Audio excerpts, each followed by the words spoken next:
তৃণমূল ও কংগ্রেস ট্রাকের টেক্কা দিতে শনিবার ঢাকঢোল বাজিয়ে বর্ণাঢ্য শোভাযাত্রা করে মনোনয়নপত্র জমা দিতে গেলেন ইটাহারের বিজেপি প্রার্থী সবিতা বর্মন। এদিন ইটাহারের দাসপাড়া এলাকায় বিজেপির দলীয় কার্যালয় থেকে শোভাযাত্রা বের হয়।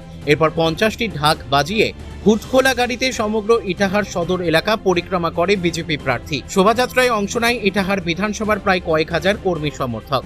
প্রখর রোদকে উপেক্ষা করে এদিনের শোভাযাত্রায় কয়েক শতাধিক মহিলাদের লক্ষ্য করা যায়। শোভাযাত্রা ইটাহার সদর এলাকা পরিক্রমা করার সময় বিজেপি প্রার্থী রাস্তার দুধারে মানুষদের সঙ্গে হাত নেড়ে জনসংযোগ করেন। বিজেপি বল প্রার্থীর মনোনয়নপত্র জমা দেওয়াকে কেন্দ্র করে ব্যাপক উচ্ছ্বাস লক্ষ্য করা যায় ইটাহার বিধানসভার বিজেপি কর্ম সমর্থকদের মধ্যে। প্রার্থীর সঙ্গে ছিলেন বিজেপির জেলা ও ব্লক নেতৃত্বরা। কর্মী সমর্থক ও সাধারণ মানুষের স্বতঃস্ফূর্ত উপস্থিতি দেখে জয়ে বিষয়ে আশাবাদী বিজেপি প্রার্থী।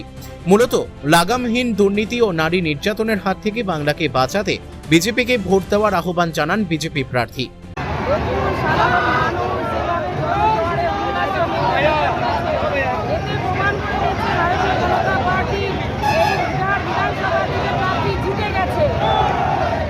আজকে কেমন লাগছে যাচ্ছেন?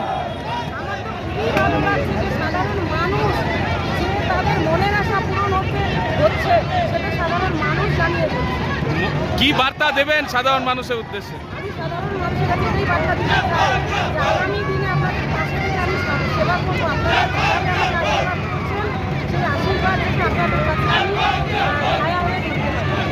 আর কি বলবেন?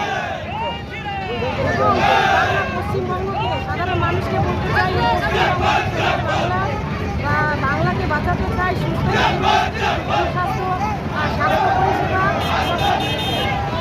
ইটাহার থেকে দিবাকর মজুমদারের রিপোর্ট, কুলিক নিউজ।